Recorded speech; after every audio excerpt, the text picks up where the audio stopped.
Again, the topic here is teaching mathematics in public, and we're going to have an interactive session where after the introduction of the questions that we're going to use for the anchoring of the breakout rooms, we're going to have a chance to go into those rooms, have about an hour's worth of discussion, where at the end of that hour or throughout that hour, each group will be responsible for consolidating some of the sort of key takeaways from that discussion, and we'll be taking about half an hour at 11:30 to consolidate that through group reports. So each group will nominate one person to speak back from what was discussed in the group.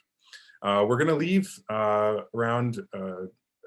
from around 12 to 1 as open discussion, so that we can follow any of the threads that come up earlier in the forum. Okay, so before we get started, as we get started here, I'd like to just hand it over to the prolific creator, Trevor Bezet, who is a mathematics teacher and also a professor at university. He produces a large quantity of videos to help reach the hearts and minds of students all over the world, to connect them to mathematical ideas and help draw that spark. So I'm just going to hand it over to you, Trevor. Well, thank you so much. Let me just share my screen here. All right. Well, first of all, thank you so much for having me, and it's very nice to see everybody here. I was a graduate student at the University of Toronto and would go to the institute here semi-regularly, so it's nice to be back. And I wanted to share, just as we began, just a little bit about why I love the video medium so much. And it wasn't always this way. I didn't know that I was going to like the video medium. So I thought I would just share very briefly what my journey was, because 4 years ago, I was tasked with teaching an online course. And in this online course, it was only 20 students who were in it, and it had to be asynchronous in our today's language, just because it was designed to target students who were not able to attend the sort of regular sections of the class. And so I was going to make this online discrete math course. And because we didn't have any sophisticated video hosting materials at the time, I just went and posted it on YouTube, being like, okay, I'll just make the videos for my 20 students and see what happens. And it was kind of crazy because it completely blew up. So now, this is sort of what my YouTube channel looks like today. Now I feel like I'm half a professor and half a YouTuber, which is a really weird thing to say. Instead of 20 students seeing my videos on a day, its numbers more like 20,000 students a day who are kind of seeing these videos. It's an enormous breadth, and it really speaks to the power that having sort of a global and public platform can bring, that mathematics can very literally be viewed and enjoyed around the world. So I wanted to say that in this process, I really fell in love with a lot of the elements of making videos, and maybe I would just convey before we get into our discussion groups about some of the reasons why I just love it quite so much. So the first thing is, I just really like storytelling. And I think as teachers, a lot of us do become a little bit of storytellers, but I feel like video is such a great way in 5 minutes and 10 minutes, whatever the length is, to actually come in and have a hook that captures people's attentions and brings them into video, and some sort of tension that you're able to resolve, that you can tell these beautiful math stories in such a wonderful way.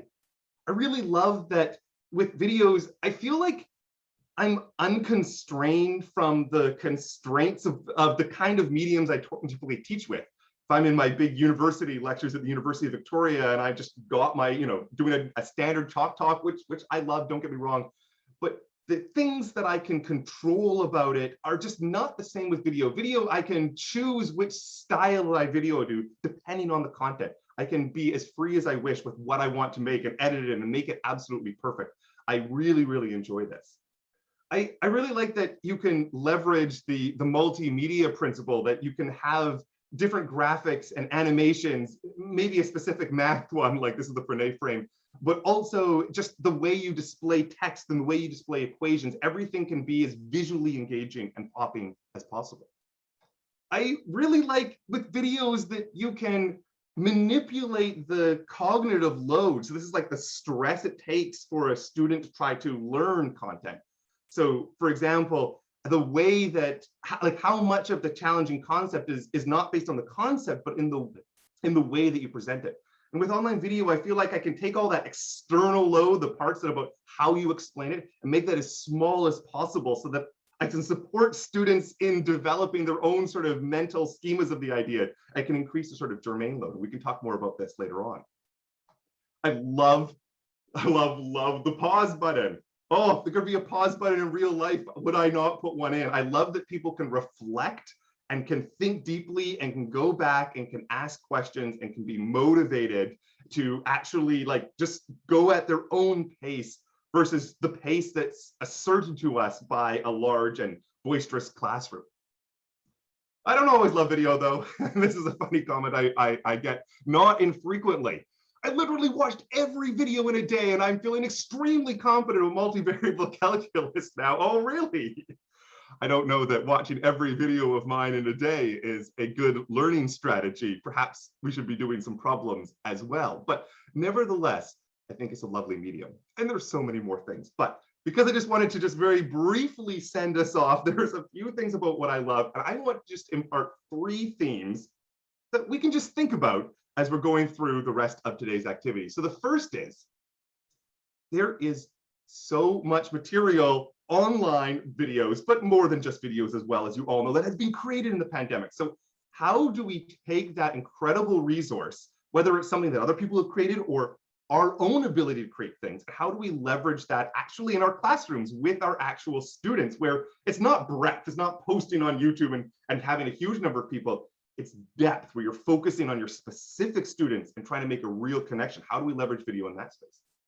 Secondly, video is sort of very, very instructor centered. Well, it doesn't have to be. Maybe we can get the students involved, but very often it's very instructor centric. How do we make it student centered? What can you build and scaffold around resources like this to really put the learning in the student seat, particularly because the medium, as much as I love it, is so instructor centered. And then finally, I feel I have developed so much learning all the tricks and tips to be a successful YouTuber, to be able to have my content be, accessible to a wide audience, that this has come back and brought it into my own just regular in-person teaching, which I'm just starting to do this semester for the first time in 18 months right now. So what can we learn from the different technological tools we've developed over the pandemic, and how to make effective videos and other materials, and how do we bring that back with us? So just a few thoughts to get us started. I will leave it there. All right, thanks so much, Trevor. With those background questions in mind, those background themes in mind, we're gonna just start off with looking at forming. We've got about 35 people here today. So just looking at how we can structure the discussion groups. So what we'll be using for helping to kind of break that up a little bit is a tool called Mentimeter. So I'm going to post the link in the chat, and we'll be using that to kind of identify some of the questions that are most pertinent and with how we might want to be breaking up the groups today. All right, so I'm going to share my screen as well, but if you clicked on that link, you probably don't need to keep your eye on the Zoom. We'll be coming back though in order to choose the breakout rooms. All right, so question number 1, and this will be for the first breakout room to discuss. So, and this relates to how do you bring the student back in, or how do we make the video student-centered, as Trevor was mentioning. But basically, a video is a very visual medium. And one of the challenges for many math content creators is finding a way to bring that engagement, that intuition, almost instilling intuition through the creation, while at the same time being careful about that kind of comment saying, "Oh, now I understand everything." Right, and so when can visual intuitions be helpful and when can they be harmful? And the reason why we've prefixed this with Coxeter Strikes Back is, thinking about that sort of tension, mid-century between the Bourbaki and Coxeter in terms of to what extent should we use visualization at all? And today, definitely when you look at the way mathematics is done and is discussed and is presented and is inspired, it is still a very visual medium. So that's one question. For the second group, the question here is more around the tools of the trade. So what are the ways, and for those of you who have produced, what are the ways that you've found that you were able to go beyond, let's call it the chalk and talk?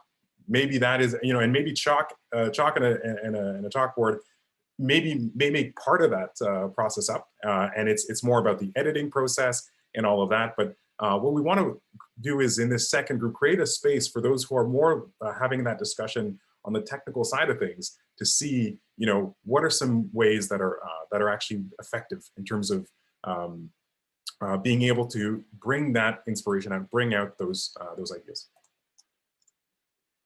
The third group will center around the question of the limits of interaction in a digital environment and how to work around it. So again, tying this back to Trevor's second theme of how do we make videos student-centered. Well, this is a big risk when we're dealing with a sort of a physical medium, or sorry, what can be a sort of consumption-oriented medium. Is that students may not be interacting with other students while they're doing this. They're probably not interacting directly with the teacher. If we're really talking about teaching mathematics in public with, as we saw, hundreds of thousands, of learners connecting to that. And, I think in addition to that, we can look at some of the ways that explorable interactions and that kind of concept also feeds into this. So beyond video, what are some ways that interaction can either be brought in from a point of view of user interface, but also I think this can be a space for those who are looking to discuss that communication aspect. So what are some ways of organizing, that communication maybe around a video so that there's the level of interaction you need to actually get some real genuine learning happening, or even maybe stimulating the problem solving and launching off into that. For the fourth group, it's sort of a very broad question. And I think it also ties into that first or third theme. So how do we leverage online video? How can we learn from videos? But sort of keep putting it really simple out there. Some videos are more seen than others. As Trevor was mentioning, he didn't expect his videos to get as popular as they did. So there was something in them that spoke to learners and spoke to students and others who are interested in mathematics. And so the question here is, to what what are those factors that can make not only an individual piece of content like a video popular, but also sort of a creator or a source, right? So some of you may be working within a university where you have a center that's producing content. So one of the discussions that we might be having around this area is, if that center wants to be known as a go-to place, what are some of the factors that might contribute to that? And the fifth question here is something that many of the participants in the forum today have been involved with, working with creators or teachers who are maybe working in the classroom and then bringing them into a space where they have resources or they're given the kind of supports where they're able to produce something for a wider audience. Whether that's working with Television Ontario, I know Stuart is here on the call today and he's gone through that process several times, or through other means. And, of course, the means of sharing have truly multiplied over the past 20 years. But the question is, who are the creators and who are sort of the next generation of creators as well? And how can teachers who have that rich on-the-ground experience be given opportunities or otherwise be given tools to empower them to bring some of that high-quality experiences that they are able to create in the classroom into a wider public area when it fits? Okay. So now for the interactive piece. So for us to identify really where best to sort of split things off. What I, again, encourage you to do is to click on the Manymeter link and go ahead and select one of the groups or the group that you'd most be interested in joining. And depending on the counts that we see, we might shift things around a little bit. Okay. I think this gives us a good idea. So those who have chosen topic 5, there might not be as much going on over there, so you may want to choose one of the other rooms. But I think with this, we will get things started. So we'll be creating a total of 6 rooms again. The 6th one will be to handle any another limit of interaction. The 6th group will be to handle any spillover for group 3. And group 5, if the 2 who selected that want to continue with that choice, absolutely, that's fine. Just one reminder though, we will have a group reports at the end of the hour. So at 11:30, we'll be gathering everyone back and we'll be taking some time to get the reports. Also, anyone who's using an older version of Zoom, you may have some trouble here when we create the breakout rooms. So you should be able to choose your breakout room through the Zoom interface. So any of you who are still in Menti can kind of swing back to Zoom and you'll see the breakout room options opening up in a moment. All right, I trust that there were a really great set of conversations happening in all of the rooms. So I'm gonna ask at this stage for us to kind of take some time to look at some of the reports, some of the key things for those who were in the rooms to kind of report back a little bit and share with the other participants for those who weren't in the room. So we're going to start with group 1, which was the group discussing visual intuitions. If there's anyone from group 1 who'd like to speak, I'll hand it over here. And I'll just allow all of you to unmute if you need to do that. So summarizing the conversation from group 1, let's go. I'm just pulling up some notes I pasted in. So we were basically asking, we spun off from the video thing and we were talking a lot about visual representations in general. So bringing something out of mind, a mathematical concept or object or idea, and representing it somehow. So some sort of themes we talked about, we were wondering how we would even assess student knowledge that's acquired that way. So we're thinking of like interpretations, something that I see in my head to represent some math you might not see. And I guess in the end, the extent to which it matters, which I think is a bigger topic, which is how do we show that we actually understand something?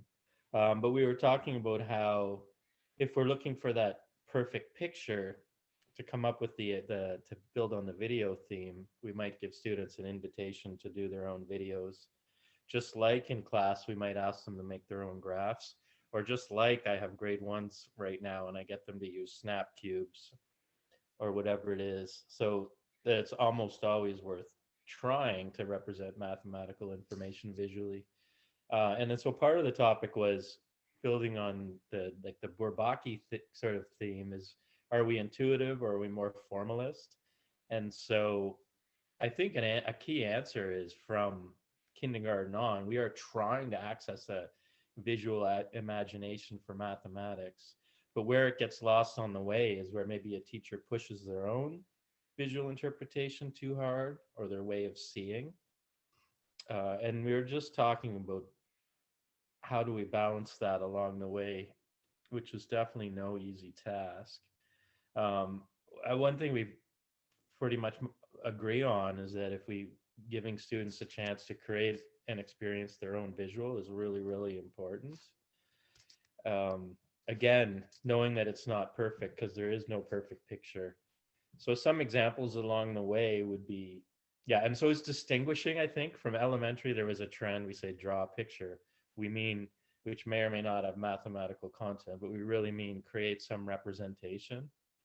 I'd call it bringing into being from the mind into the world. And then so for our post-secondary colleagues on this call right now, you may be thinking there's some things that we have no visual for whatsoever or can't, like basically dimensions beyond 3. So it gets tricky. And I think maybe there, the more formal logic side can be the only way to understand. In general, for kids though, and probably at least until the end of high school, pretty much everything can be given some kind of visual. What else? I think that's a good summary. Maybe I would, yeah, oh, sorry. Well, one other big thing was that we need to teach kids to interpret visual information. So it may not be enough now to present things purely formally or purely in mathematical language. I'm just thinking in terms of, I have a 9 and 11-year-old, so their TV is watching YouTube videos, right? And so when we think of the theme of making videos for math concepts, I really, really believe that not being perfect, you know, it's kind of a theme. Like the themes being, okay, youth a lot of times will watch videos to learn how to do things. But then sometimes I do that, like I had to change a taillight, and you can look up your specific car and somebody's made a video of your exact car. So I think like admitting that people take in information more visually seems intuitive. There's probably research to back it up. But I think it would be really bad if we didn't access that. Like, I'm pretty sure that's just a fact of life. Whereas me, I'm 44, I typically always would prefer to read text to learn something. So, and I just feel like that's changed. If any of my colleagues want to add any important points that I missed, please do at this point. That was in the group.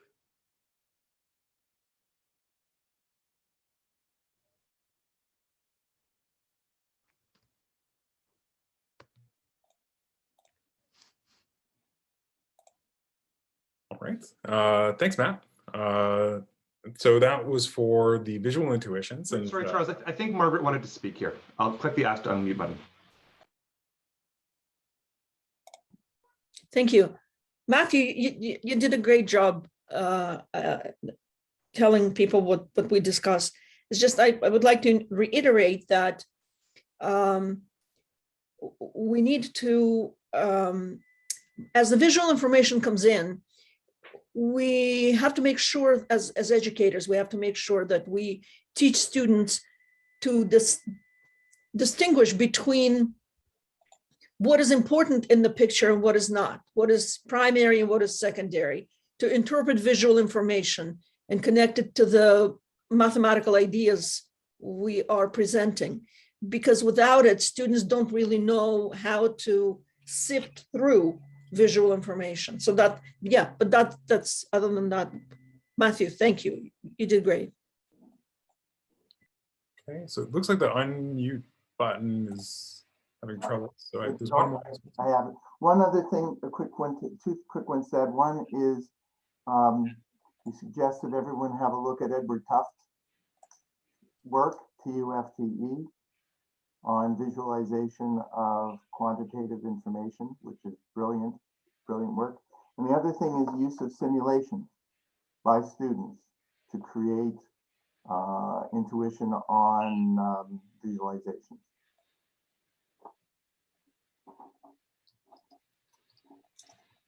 All right, great, excellent. Thanks, Matt, Margaret, and Howard. So for the second group, we had sort of the theme of tools of the trade. So would there be someone from the second group who'd like this? Right. So we talked a bit at first about just like our experiences with using these kinds of tools. I was teaching asynchronously last year and online, and now I'm teaching in person, but a flipped classroom. So I've been looking at different things that I've been able to do. And we were talking about, one of the things that we were talking about was like what we can do, because the question was how to express ideas more fluidly than talk and talk. And we, at the end, kind of summarized a bit that maybe the thing is that it's not getting away entirely from chalk and talk, because sometimes it's hard to express some ideas without some component of lecturing or instruction in a guided way. But maybe it's supplementing that with having other bits of technology or other ways to look at things integrated in. So for example, I was teaching, I can actually find the patent particularly, but I was teaching calculus last year, and we had an activity where we were looking at two different Taylor polynomials and looking how they're different. They're on the same function, but centered at different points, just to emphasize what the difference between those is. And I was able to integrate this into my video and then leave it up for my students to look at afterwards. So I've been finding ways for me personally to integrate it in that way. We also talked that like chalk and talk sometimes can work when it's specific. So if we're making bespoke things for our courses, sometimes having it less, not necessarily less interactive, but perhaps we need to make it a bit more weird giving information, but maybe we can find ways that we can weave in things. But also weaving in just a collection of content is not likely to be cohesive. So Heather was talking about how we were talking about MathEd as a resource in particular, how they have a lot of lesson plans. And Heather was talking about how, okay, we have these activities, but it's one thing to have the activities exist and to be able to integrate them into instruction. So MathEd is usually really great for elementary students. Thank you to who put the MathEd in the chat. So that was another thing we talked about. I also was talking about how I've noticed for anyone who's on math Twitter, oh, whoops, I'm trying to find where my link is. I'm so sorry. I had the link ready and then needed to get a different link. Okay. People on math Twitter in particular, I think it's mostly graduate students and postdocs who are in like algebraic geometry. They have been making these beautiful slides that are wonderfully illustrated for their talks. And I'm really interested in how that's going for them. And maybe that's something that we can think of having illustration. And then we also started kind of talking about how having everything automatic is not great, and how maybe we want to make sure that we're focusing on integrating this into our courses. And in particular, I've been looking at ways I can integrate technology into my assessments, which has been an interesting thing to do too. I feel like I've been waffling, so I'll let anyone else from my group who wants to contribute tack on anything I missed.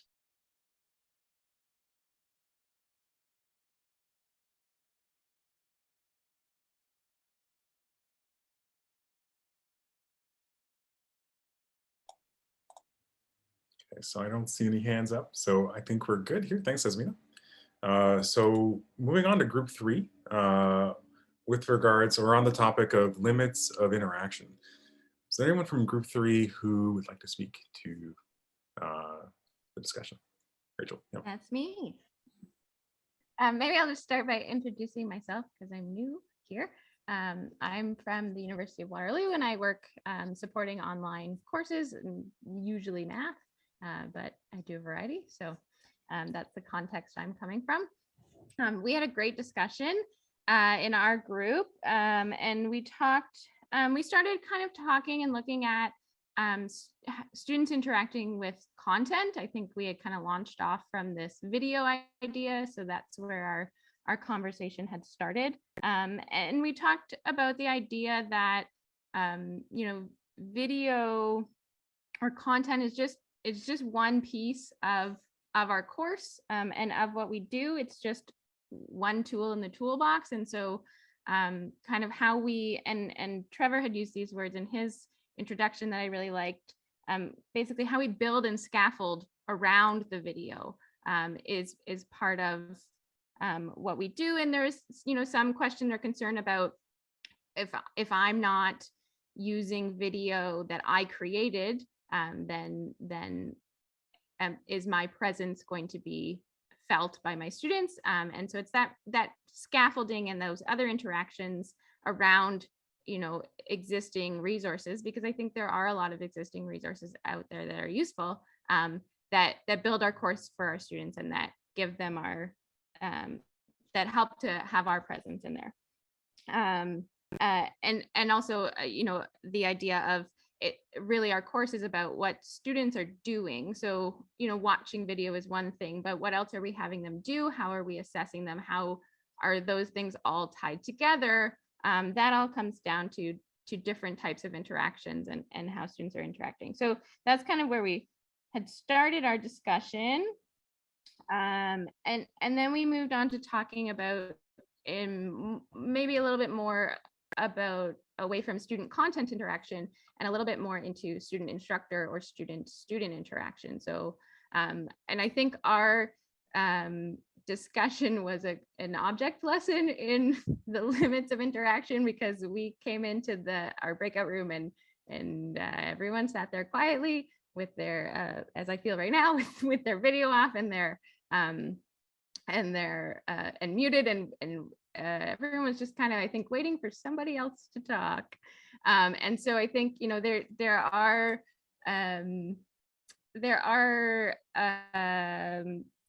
not downsides, but there are limits to interactions, and some of that is feeling comfortable. And so some of those things maybe is feeling like you're talking into a void, and not feeling like, I think Pamela used the term teaching to the black boxes, feeling like you're just talking to yourself and having no idea if anyone is there or listening. I think we talked about the fact too that online is a 24/7 thing. Students can be posting and asking questions and doing things 24/7, and so that can be a little bit draining as the instructor to try and balance how you keep up with that. And sometimes that building of community can be very hard in an online environment.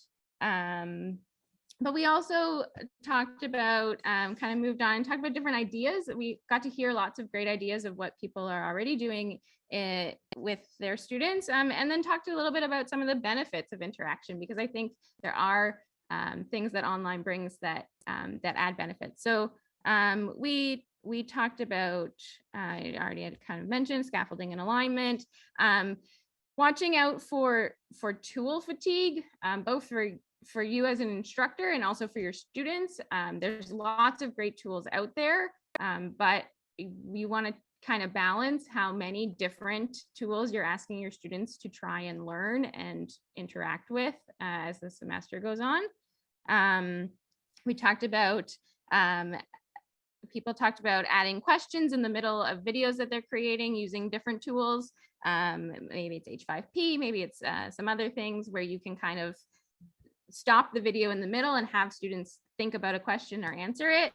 And it also came up, mathematics is hard to do in some of these tools. And so Jessie talked about, she was stuck with mostly true false type questions, because trying to get the math equations or things like that displayed for students can be difficult. Pamela had brought up asynchronous discussion opportunities for her students before her synchronous sessions, so that they can kind of post some ideas ahead of time. And that's one of the benefits of online and asynchronous, is that students have time to think about responses. And so you maybe hear from some of those students who might be a little more quiet in a synchronous session or an in-person session. They might feel comfortable posting in an asynchronous situation. And she also had mentioned that was a great tool for her as an instructor, so that when she got to the synchronous session, if she opened up the discussion and no one was kind of saying anything, then she could pull ideas from the asynchronous discussion that had already kind of started, and use those as launching points to get students talking. Some ideas around collaborative note taking as well, tools for that. Giving, and then, yeah, some of those benefits of giving voice to people who might not have it, empowering students to answer each other's questions, to help take some of that 24/7 drain off of you. Students maybe feel like they can step up and help each other out. And the benefits of the flexibility, mentioning students who are working in addition to being in school, and so some of those opportunities for some asynchronous things online allow for some more of that. So yeah, I think that's most of my notes. If anyone else wanted to jump in on that, or we can move to the next one.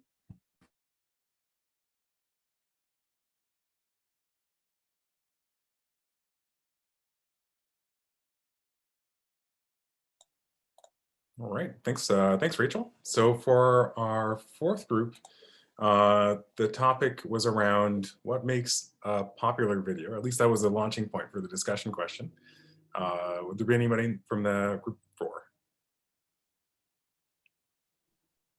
I think I realize now that we never specified somebody, but I did take notes. So I'm happy to say a few things. And so anyone else who's in group 4, please feel free to chime in as we didn't organize this part. But we talked about a lot about making popular videos. And maybe I will start with Jimmy's observation that there's perhaps a distinction between the idea of making a popular video, quote unquote, and making a good video for our students.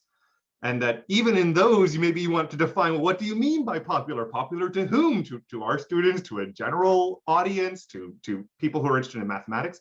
What does good mean? And you can separate what both of those concepts mean. So maybe our goal isn't to make a popular video. Maybe our goal is to make a good video that is interesting and engaging and delightful for our own specific students or other students around the world who are similar to them. And Peter talked a little bit about the value of having a good story and how storytelling is so important for videos that are going to be sort of well received. And Joyce shared a little bit about her research where she was talking about actually studying, for example, if you have 2 different videos that are done on the same particular topic in sort of the same ways, but the little details matter and make them very different in terms of how they're going to promote and how they're going to be popular in the future. Things just like being really engaging and highlighting the specific things that you're talking about and having a sort of a dynamic feel to the video, that these are factors that can differentiate. And she also spoke a little bit about the importance of having a personality and your sort of intonation and your communication and some of these elements that go beyond, I guess, just the specific mathematical content of the video, but nevertheless can be important. Barbara and Brian shared a really interesting story talking about when the videos are not necessarily aligned with the teaching of the course. Perhaps, you found a video somewhere online, but it doesn't quite match what you're doing in class, or you've made a video and someone else is using it, but they're not assessing in the exact same way. And how it's so important for all of the different elements of your pedagogy for the videos to be well integrated, to have the same sort of objectives and to sort of fit into a larger learning process. I had talked a little bit about some of the elements that are relevant sort of from a YouTube perspective, things that YouTube cares about, like they're really, really interested in the watch time or the average percentage of a video that's watched. And they really care about the click-through rate, the chance that if you're showing a video, what are the chance that you click on it? I think both of these are relevant outside of the video medium. I think having something that's engaging and motivates people to want to watch it, whether it's an interesting thumbnail or a title or an interesting premise, is true in the classroom to some degree. You want to sort of motivate students. Why do they want to go into this lesson? Why should they be engaged for this lesson? And then being able to keep it relevant and engaging throughout to increase that watch time, that's going to help the YouTube algorithm. But of course, it's going to help our classes. We want to have good, watch time, if you will, in our physical classes when we're interacting with students. We had a really interesting dialogue that Peter brought up about the sort of the difference between just directly getting the answer to something, like here's how you change the oil on your car, or here's how you take the derivative of whatever. Like it just tells you the answer and you've got this concrete thing, which students really often like. And a broader theme of sort of trying to look at the larger structure and be able to sort of explore around that structure and build some of those connections and deeper understanding. And it's maybe not obvious the best way to go that. Should you try to go directly there and ignore, directly answering some of the students, which maybe not. Maybe you should just try to focus on telling the students things, and then the larger structure reveals itself. There's lots of different views as to how that could be the case, but it's a common problem with making videos, and it's a common problem perhaps in our everyday practice. And then we maybe finished off with some discussions about, first, of how I think in a lot of teaching, certainly for me, the video isn't necessarily the center of the learning. It might be a part of the learning. It might have a role in the learning class process. It maybe it's there as part of a flipped classroom structure, but much of the learning is not going to be in the video itself, where the video is sort of one directional and teachers telling students things. It's about getting students to have that student interview. I guess I talked about it a little bit at the beginning. And then maybe our final thing that at least that I wrote down in my notes, so my colleagues can chime in with their ones. But the last one that I wrote down in my notes was, does production value really matter? Maybe not. Maybe it makes some difference in something blowing up large scale on the internet, although I don't even know if that's necessarily always true. But I think for our students, that if you're finding it's going to double, triple, quadruple the amount of time that you have to invest in your limited budgets of time, to really increase the production value that has a marginal 1% increase in the amount of engagement, maybe that's not the spot that you should be investing your time, particularly if, as suggested, video isn't the center of the larger teaching project. I can't speak today. And I think that's largely true even as somebody who focuses on production value for YouTube. I think that the production value matter is overstated in its importance. Okay, so that's the end of my list. Does anyone else, any other group 4 members want to chime in with extra points that I apologize that I have missed?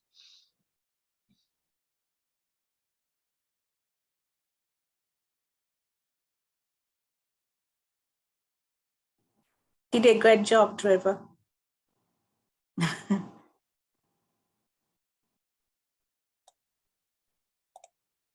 Okay, so I think with that, we are at the end of our group reports for today's session. Around now, I know it's getting to lunchtime for those who are on the East Coast. For those who are on the West Coast, you're probably starting to starve if you haven't had any breakfast so far. But we are going to be opening it up for open discussion. So at this stage, really, if there's any threads that